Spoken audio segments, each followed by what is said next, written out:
말씀 마태복음 14장 28절에서 33절까지 모두 다 같이 봉독하겠습니다. 베드로가 대답하여 이르되 주여 만일 주님이시거든 나를 명하사 물 위로 오라 하소서 하니 오라 하시니 베드로가 배에서 내려 물 위로 걸어서 예수께로 가되 바람을 보고 무서워 빠져 지나가는지라 소리를 질러 이르되 주여 나를 구원하소서 하니 예수께서 즉시 손을 내밀어 그를 붙드시며 이르시되 믿음이 작은 자여 왜 의심하느냐 하시고 배에 함께 오르매 바람이 그치는지라 배에 있는 사람들이 예수께 절하며 이르되 진실로 하나님의 아들이로소이다 하더라. 아멘.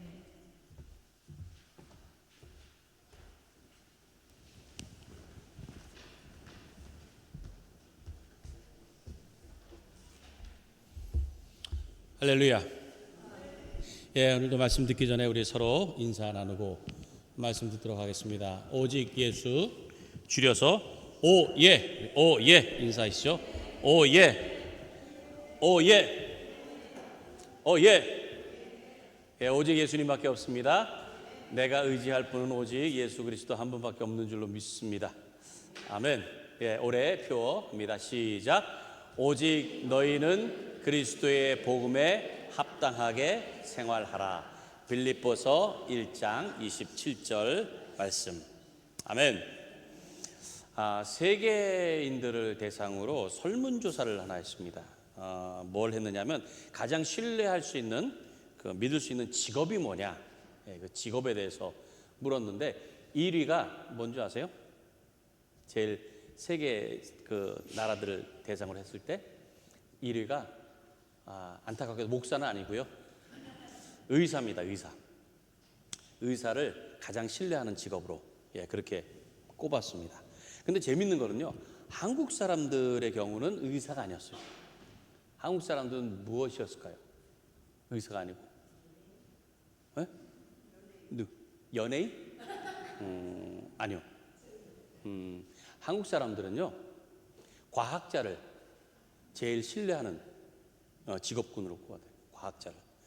그리고 의사에 대해서는요, 신뢰 조사를 했는데 31개국의 이제 사람들을 대상으로 했대요. 31개국. 근데 그 중에서 의사에 대해서 가장 낮은 점수를 줬답니다. 대한민국이, 한국이. 그러니까 의사에 대해서 별로 신뢰하지 않는다는 거죠. 근데 보면은 여기도 이게 한국 사람들이 이 손기술이 좋잖아요.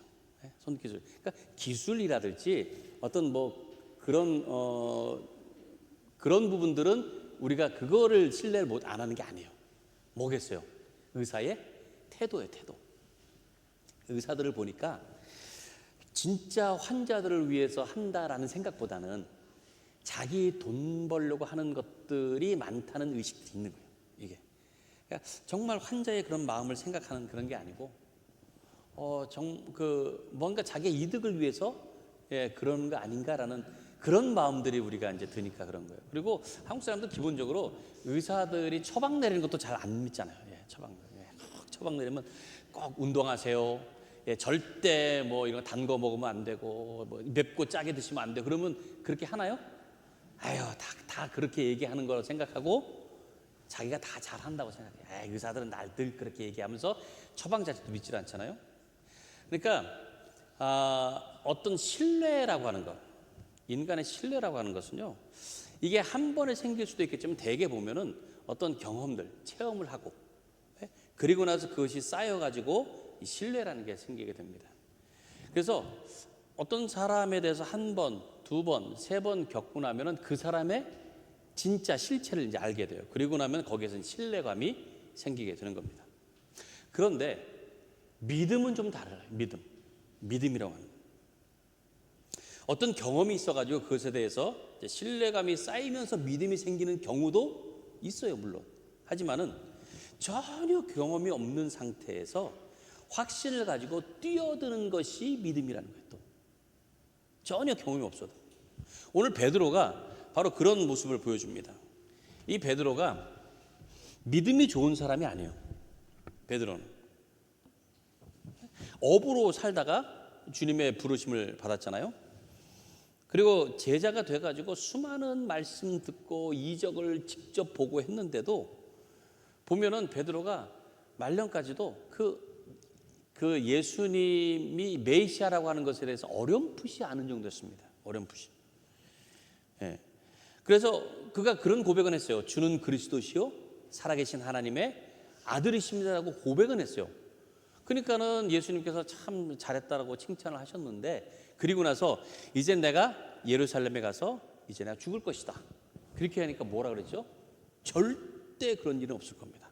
절대 그런 일이 임하지 않게 할 겁니다. 그랬어요. 그때 예수님께서 뭐라 그랬어요? 사탄아, 내 뒤로 물러가라. 너는 하나님의 일을 생각하지 않고 사람의 일을 생각한다 그랬어요. 그러니까 하나님의 일을 방해하는 방해꾼이 되고 말았습니다. 그러니까 우리는 이 믿음에 있어서는 장담할 수 있는 사람은 물론 아무도 없습니다. 누가 내 믿음은 확실하다고 할 수 있을까요?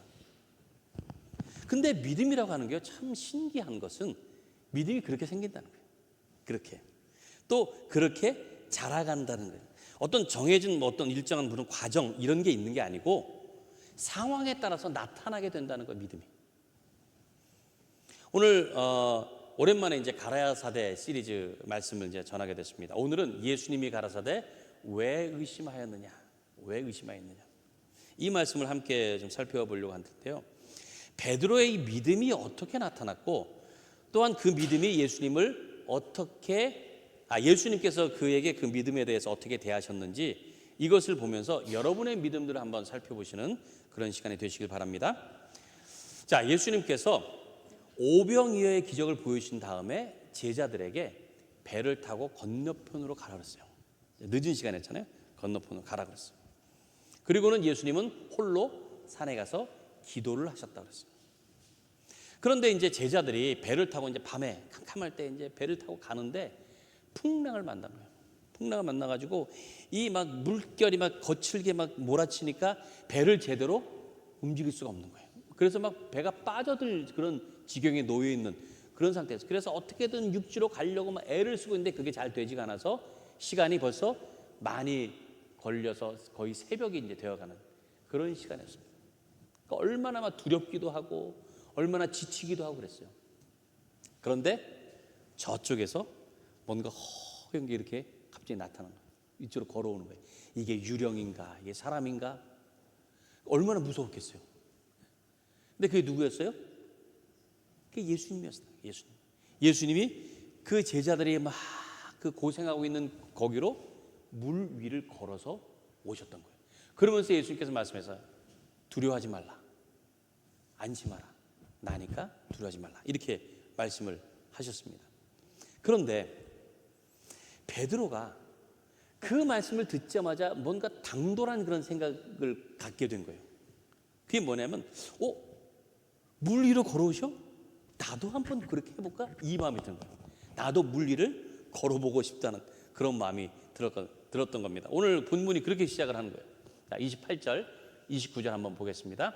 베드로가 대답하여 이르되 주여, 만일 주님이시거든 나를 명하사 물 위로 오라 하소서 하니 오라 하시니 베드로가 배에서 내려 물 위로 걸어서 예수께로 가되. 야, 여기까지만 보면은요, 베드로는 엄청난 경험을 한 거예요. 대단한 경험. 예? 물 위를, 여러분 중에서 물 위 걸어보신 적 있어요? 물 위를? 네, 그거는 할 수 없어요. 뭐 그 마술사 같은 경우는 가끔 이렇게 막 물 위를 걷는 걸 해요. 막 물을 쫙 해서 물을 딱 걷는 거지만, 사실은 그게 뭐 이렇게 밑에 뭐 유리가 깔렸다든가 뭔가 다른 장치를 해가지고 착시 현상을 해가지고 하는 거지, 실제로 마술사가 물 위를 걷는 게 아니에요. 네? 그리고 뭐 요즘은 그 첨단 기술로 인해 가지고 신발 밑에 어떻게 뭘 해가지고 뭐 부력이 있어가지고 이렇게 물 위를 걷게는 한데, 이렇게 실제로 뭐 그런 영상들이 이게 AI인지 진짜인지 모르겠지만은 근데 가능해요. 불가능하지 않아요. 그렇게 하지. 그런데 맨몸으로 물을 걸을 수 있냔 말이에요. 그거는 상상도 할 수 없는 그런 아주 초자연적인 그런 일입니다. 예? 그래서 그런 노래도 있잖아요. 바다가 육지라면, 예? 바다가 육지라면 왜? 바다가 육지라면 걸어서라도 가고 싶다. 그 안타까운 마음. 그렇죠? 바다가 육지라. 그러니까 맨몸으로는 아무도 걸을 수 없는 일이에요. 그거는 사람이 할 수 있는 일이 아닙니다. 근데 베드로는 아무것도 이용하지 않고 맨몸으로 물 위를 걸었다는 거예요. 물 위를. 얼마나 대단한 거예요. 예? 얼마나 대단한 거예요. 저는 와 이게 베드로가 그 주님의 명령하시자마자 물 위를 걸었을 때 어땠을까요? 그때 어땠을까요? 그러니까 믿음이라고 하는 게요. 때로는 이렇게 단순해야 됩니다. 단순해야 됩니다. 베드로가 무슨 어떤 자연 원칙을 몰라서 그랬을까요? 예? 물에 이렇게 내려가는 순간 중력 때문에 빠진다는 건 다 알아요. 그거는 베드로 다 알아요. 근데 그럼에도 불구하고 그런 걸 따졌을 거냔 말이에요. 무슨 그런 원리, 자연의 법칙 그런 걸 따질 겨를도 없을 거예요. 오늘 본문에 보니까 베드로는 그런 걸 생각할 만한 인물도 아니고요. 그런 상황도 아니에요. 그냥 예수님이 걸으니까 나도 걸어보고 싶은 그 단순한 마음이에요. 단순한 마음. 그냥 나도 걸어보고 싶다. 근데요, 이 단순한 생각이 그런 놀라운 기적을 체험하게 한다는 거예요. 단순한 게. 그냥 예수님의 그 전능하신 능력, 이거를 믿었다라는 거예요. 나는 할 수 없지만은 한번 믿어보자. 맡겨보자. 그 예수님께서 오라고 하니까는 곧바로 그냥 물 위로 이렇게. 근데 실제로 물 위를 걷게 되었다. 물 위를. 물 위를 걷는 느낌이 어떨까요? 느낌. 베드로밖에 모르잖아요. 물 위를 걷는 느낌. 이루 말할 수 없는 그런 신기한 정말 뭐라고? 이게 진짜야? 내가 진짜 지금 물 위에 서 있는가? 막 그런 느낌이었을 거 아니에요. 근데 제가 생각해 보니까 이 베드로가 수제자잖아요. 제자들 중에서도. 근데 그럴 수밖에 없는 게 이 일 때문이 아닌가 싶긴 해요. 예. 제자들 누가 뭐라고 하면 너 물 위 걸어봤어? 아마 그랬을 거 아닐까, 그렇죠? 예? 물 위 걸어본 사람 나와봐. 아마 이러지 않았을까, 그냥 제가 생각해 볼 때. 그만큼 물 위를 걸었다고 하는 건 놀라운 거예요, 놀라운 거. 엄청난 거. 말도 안 되는 거. 그런데요, 이게 베드로의 능력입니까? 아니에요. 베드로의 능력이 아니에요. 예수님의 능력이 베드로에게서 나타난 것뿐이에요. 예수님의 능력이 베드로에게서. 그러니까 믿음이라고 하는 게 그거예요. 나에게 능력이 생기는 게 아닙니다. 믿음은 뭐냐? 내 안에 주님의 능력이 나타나게 하는 거예요. 네? 그러니까 나는 능력이 있고 실력이 있고 필요 없어요. 단지 주님께서 나를 통해서 당신의 능력이 나타나도록 하는 것, 이것이 믿음이라는 거예요. 이것이. 그래서 고린도후서 4장 7절 이렇게 말씀하고 있잖아요. 고린도후서 4장 7절 같이 읽습니다. 시작. 우리가 이 보배를 질그릇에 가졌으니 이는 심히 큰 능력은 하나님께 있고 우리에게 있지 아니함을 알게 하려 함이라. 우리가 질그릇 같지만은 그 안에 주님의 능력이 담겨지도록 우리는 비워드리는 거예요. 비워드리는 거예요. 이게 믿음입니다. 나는 아무것도 할 수 없지만은, 그리고 아무것도 사실 할 필요가 없어요. 그냥 주님께서 쓰시도록 내어 맡기는 것. 그러면 주님께서 놀랍게 신기하게 우리를 사용하시는 것. 이것이 믿음입니다. 여러분들도 복잡하게 생각하기 전에 어느 때는 그냥 단순하게 하나님 말씀에 한번 순종해 보시길 바랍니다. 말도 안 되고요. 이해되지도 않지만은 하나님의 뜻을 믿고 해보는 거예요. 그러면은 나는 아무 능력이 없어요. 나는 아무 실력이 없어요. 근데 나에게서 그 능력이 나타나게 되는 것을 경험하게 될 줄로 믿습니다. 저는 여기서 베드로의 심정도 심정이지만 예수님의 심정이 어땠을까 생각해 봤어요. 예수님의 심정. 베드로가 그 물 위를 걸어오고 있었을 때 예수님의 심정. 무작정. 좀 예수님도 아마 조금은 당황스러우지 않았을까? 네? 저보고도 한번 오라고 해보세요 했을 때 어땠을까? 오라. 근데 정말로 무작정 자기 자신만을 믿고 물 위로 뛰어든 그 베드로의 그 제자를 봤을 때 예수님의 심정은 어땠을까? 예수님의 심정. 그래, 믿음은 바로 그런 거예요. 틀에 박혀서 고정관념에 사로잡혀서 아무것도 하지 않는 게 아니고 무모한 것 같고 말도 안 되는 것 같더라도 나를 믿고 해보는 거. 그래, 그게 믿음이야. 아마 예수님께서 그런 심정이 아니었을까? 베드로를 볼 때. 네? 그러면서 아마 흐뭇하셨을 거예요. 흐뭇하셨어요. 야, 네가 그런 믿음을 보이는구나. 근데 그게 오래 가지는 못했다는 거예요. 오래 가지 못했다. 자, 오늘 30절 볼까요? 30절에 바람을 보고 무서워 빠져가는지라 소리질러 이르되 주여 나를 구원하소서 하니. 처음에는 물 위를 걷는 것이 신기하기도 하고 막 가슴 벅차고 믿겨지지가 않아서 그래서 막 정신이 없을 거예요. 근데 그러다가 어느 순간 현실을 맞닥뜨린 거예요. 현실을. 그게 뭐예요? 바람을 보게 된 거예요. 바람을. 정확하게 말하면 바람이 불어서 물결이 치는 것을 본 겁니다. 네? 물결 치는 딱 보는 순간 아니지, 내가 물 위에 있는 게 이게 말이 안 되지. 이거를 자각한 거예요. 무서움이 갑자기 찾아온 겁니다. 우리는요, 하나님의 은혜와 하나님의 인도하심을 믿고 따릅니다. 그런데 그러다가 세상에 바람이 불어서 내 환경이 물결처럼 흔들리면요, 거기에서 현실적인 자각이 일어나게 된다. 현실, 요즘 말로 현타라고 그러죠. 현타. 현실 자각 타임. 뭐 깨우치는 거예요. 그러면은 언제 있었냐는 듯이 그 있던 믿음이 사라지게 된다. 앞에서 기다리고 계신 그 예수님은 전혀 보이지 않고요, 물결만 보다가 빠져든다는 거예요. 우리가 때로는 물 위를 걷는 것 같은 그런 엄청난 믿음을 보이기도 하지만은요, 또 금방 물속에 빠져드는 연약한 모습을 보이기도 한다는 거예요. 막 바위 같은 든든한 그런 믿음이 있다가도 바람에 흔들리는 갈대처럼 그런 모습을 보이기도 하는 것입니다. 그럴 때 믿음이 약해지고 어려움에 처했을 때 어떻게 해야 될까요? 어떻게 해야 될까요? 오늘 성경에서 말씀합니다. 소리질러 이르되 주여 나를 구원하소서. 주님께 부르짖는 거예요. 위기가 닥치는 순간에 이것만 잊지 않으면 됩니다. 주여 나를 구원하소서. 주여 나를 구원하소서. 주님께서는 언제라도 나를 붙잡으시려고 지켜보고 계시는 것을 믿으시기 바랍니다.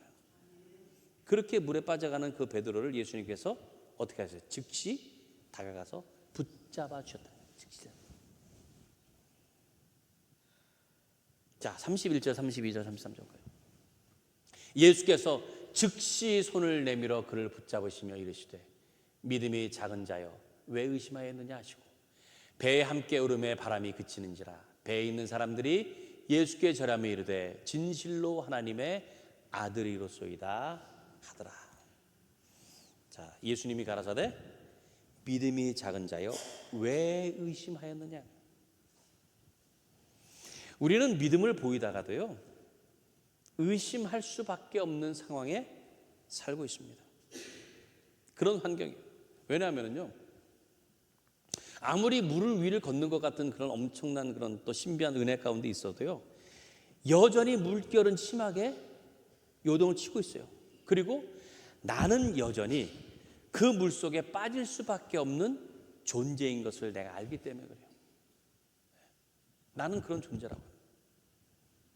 그래서 여기서 예수님께서 왜 의심하였느냐라고 하시는 말씀은요, 결코 나무라거나 또는 뭐 실망하시는 그런 말씀이 절대 아닙니다. 여기에서 이 의심이라고 하는 이 단어, 이 헬라어 단어의 그 어원을 살펴보면은 두 번 또는 양쪽 이런 뜻을 갖고 있습니다. 그러니까 이게 뭐냐? 한 곳에 마음을 두지 않고요, 여기 뒀다 여기 뒀다 하는 거예요. 마음을.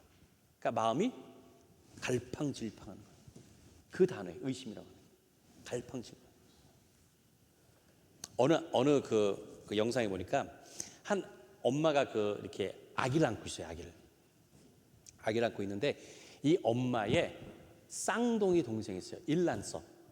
똑같이 생겼어요. 똑같이. 이모잖아요. 이모. 그 아기의 이모. 이모가 저쪽에서 이렇게 딱 와가지고 아기한테 일로 오라고 그래요. 자기가 엄마인 것처럼. 그러니까 이 아기가요, 헷갈린 거예요. 엄마 이렇게 보더니 여기 저기도 엄마 있어. 여기도 엄마. 이게 누가 진짜 엄마지? 막 이게 막 왔다 갔다 하는 거 이게. 예? 그러니까 이제 이모가 자기 엄마라고 막 계속 그래요. 일로 오라고, 일로 오라고. 막. 그러니까 이 아기가 이렇게 보더니 엄마를 이렇게 밀어내요. 그러더니 결국은 이모한테 가요. 예. 거기 안 돼요. 그러니까 애기니까 아직 뭐 잘 모를 수 있겠지만 어쨌든 처음에는 이게 엄마 확실하잖아요. 근데 똑같이 생긴 다른 엄마가 와서 자기가 엄마라고 하니까 처음에는 그게 그랬는데 그게 조금씩 왔다 갔다 하는 거예요. 흔들리는. 그러다 결국은 진짜 엄마를 놔두고 누구한테 간 거예요? 가짜 엄마한테 간 거예요. 이게 의심이에요. 이게 의심. 의심이 뭐냐? 하나만 보면 되는 거예요. 하나만. 근데 또 하나가 있어요. 그러니까 이게 자꾸 이게 비교가 되는 거예요. 그러다 보면은 이게 진짜였는데 이게 진짜가 아닌 것이 되어버려요. 그리고 저게 진짜가 돼요. 그래서 마음이 여기서 저쪽으로 옮겨가요. 이게 의심이에요. 오늘 예수님께서 왜 의심하였느라 말씀하세요? 넌 나만 바라보면 되는데 왜 물결을 바라봤냐는 거예요. 왜 물결을 바라봤냐?